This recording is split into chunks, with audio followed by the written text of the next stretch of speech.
Ano pa ba ang mas high occupancy kumpara sa bus? Pustahan tayo, Romando Artes, hindi ka nag-i-ed sa carousel. Ayan. Ay, may magandang comment dito sa Facebook. Sabi niya, hindi kasi makadaan ng mga politiko. Natatraffic sila. Ayan, natatraffic. Partida. Alam nyo, hindi na bago to eh. Una, si Richard Gomez, gusto niya tanggalin din yung, yung bus lane. Kasi, para magamit daw eh. Natraffic siya. Natraffic din siya eh. Sumunod to uli si, Romando Artes eh. Tatanggalin daw yung bus lane para magbigay. Alam mo, kung nag-iisip ka, kung ginagamit mo yung isip mo, Romando Artes, pag tinanggal mo yung bus lane, magta-traffic pa rin. Alam mo kung bakit, Romando Artes? Magta-traffic pa rin. Kasi dadaanan lang din yan ng mga sasakyan na mata-traffic din. Isip-isip! Sabi ng Panginoon, ginawan ka ng utak, gamitin natin to. Para kang dehydrated eh, Romando Artes. Ano ba nagsabi nun? Makapagod na po sa pagkatrabaho. Daming. Di ba? Alam nyo, ang problema dito sa MMDA, parang sila pa sagabal sa pag-unlad ng traffic ko eh. Oh, may nag-comment. Tanggalin na lang kaya ang MMD. Talaga to si Romando Artes, oh. Biruin mo, ano ang mas high occupancy kumpara sa mga bus?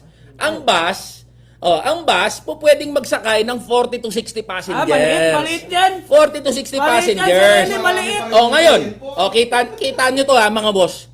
Araw-araw ang gumagamit ng EDSA carousel ay 177,000. Sabi na ng DOTR 177,000. Sige nga, saan mo isisiksik yung 177,000? Lahat naka-private vehicle. Maliit. Di mas nag-traffic. Ay, talaga to si Romando Artes eh.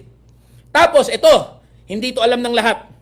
Hindi to, nakikinig ba kayo mga boss? Type yes. Type yes kung nakikinig pa kayo mga boss. Type yes ito, mahalagang punto to. Hindi to alam ng lahat eh. Hindi to alam to ng lahat, type yes. Yan. Ready ulit. Ready kayo sa pag-record ah. Mga trolls ayusin nyo pagkiklip nyo. Dapat pogi si Eli dyan Alam nyo kung ano nangyari? Alam nyo mga boss, isa dapat sa makakatulong, i-improve yung tren, yung MRT. Agree tayo lahat dyan. Alam nyo mga boss, paano i-improve ang MRT kung yung matalinong gobyerno ngayon, alam nyo ginawa? From 100 billion na proposed budget sa rail transport program, naglagay lang ang gobyerno ng 1 billion pesos. Ay, malaki na. Kita ninyo mga boss, kita nyo. From 100 billion, ang nilagay niya lang sa rail transport program ay 1 billion pesos.